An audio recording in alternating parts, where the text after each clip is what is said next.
All right.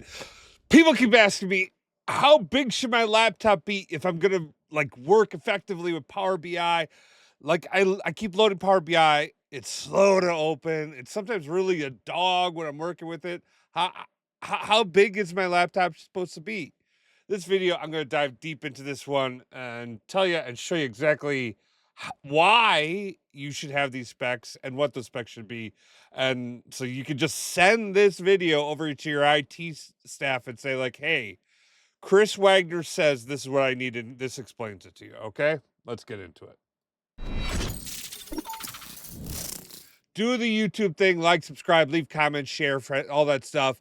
If you want early access to this content for as little as $5 a month, you can become a member and you can get early access to all these videos. Okay, or become like that premium member for 25.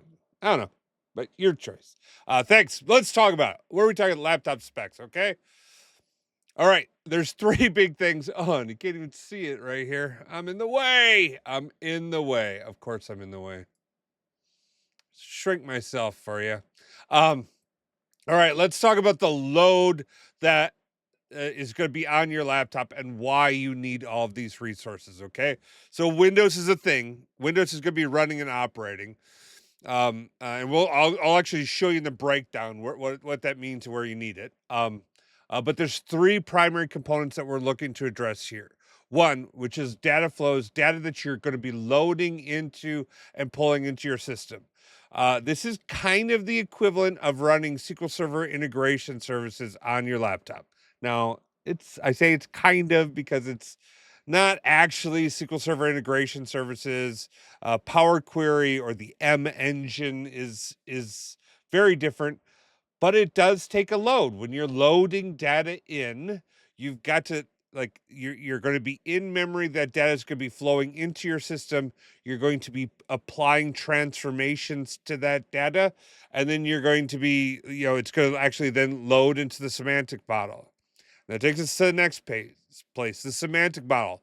This is straight up full on SQL Server analysis services. A full blown SQL Server analysis services is spun up and running on your laptop every time you open Power BI desktop and start to work with models. Okay. That's why Power BI will take so long to load often, is because it is loading it's loading SQL Server, right? It's loading all of this stuff into memory. So that is why it takes so long for it to load. Is that you're having to like spin up all those processes, spin up all that stuff. It does in the background, and the reality is it actually does it really fast. It just seems slow to us, who's just normally we're used to working on opening a singular application. Okay.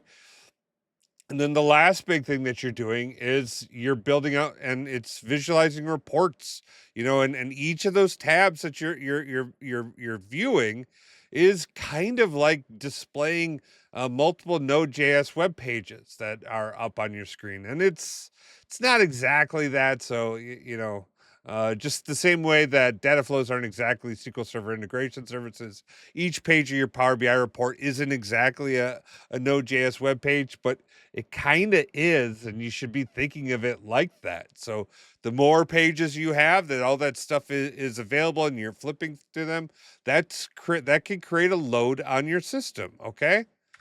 Now, what do we need in order to address these things? Okay. Now, when we're talking about memory, this is going to be your biggest thing. Okay. Windows is not taking an insignificant amount of memory anymore. All right. It is taking 8 to 12 gigabytes on a very regular basis. Okay. Throw in Teams, which now Teams takes 8 gigs of memory. Like what the heck is going on with Teams? I don't know.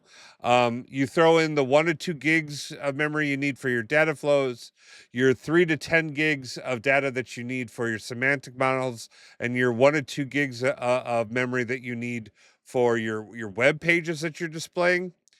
It is very easy that you need to have 32 to 64 gigs of memory on your laptop in order to effectively work with Power BI. I used to say you had to have 32 gigs of memory. I am on the verge of saying 32 gigs of memory is insufficient and that you need to have 64 gigs of memory. So let's be very clear. If you really want to be efficient and you don't want to have that in your way, get 64 gigs of memory. 32 gigabytes is the minimum, though, that you should be working with. That's the minimum. You'll still sometimes have performance issues. Okay. So, and look at the price. I just did Google search for what these things cost in laptops. They're not.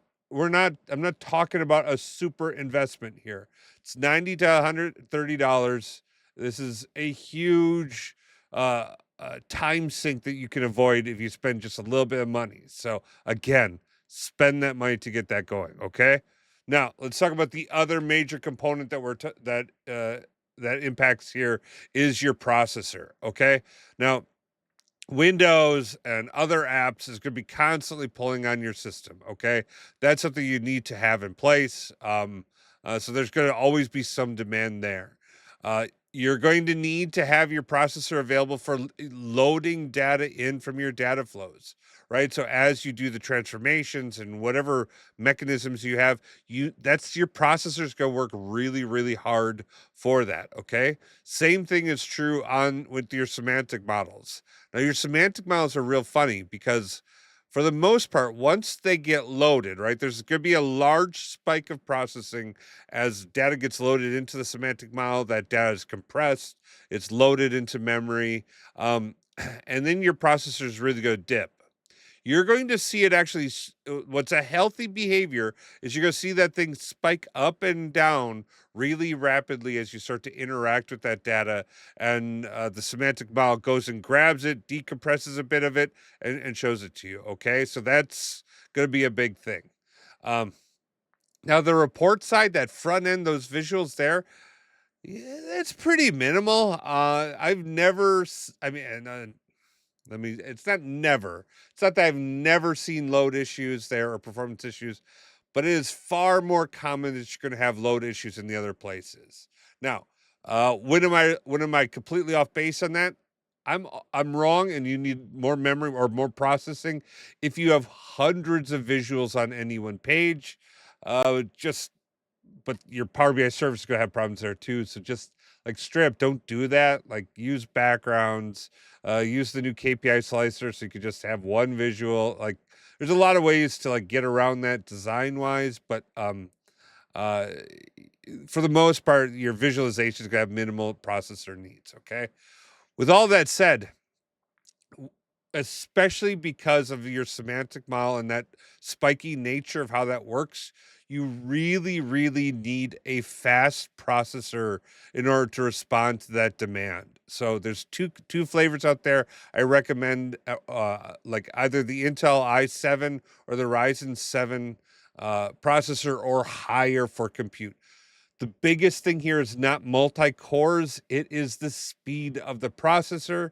So if you're trying to just look between an 8 or 16 core or 12 core processor or whatever it is, I don't I don't necessarily really care about any of those.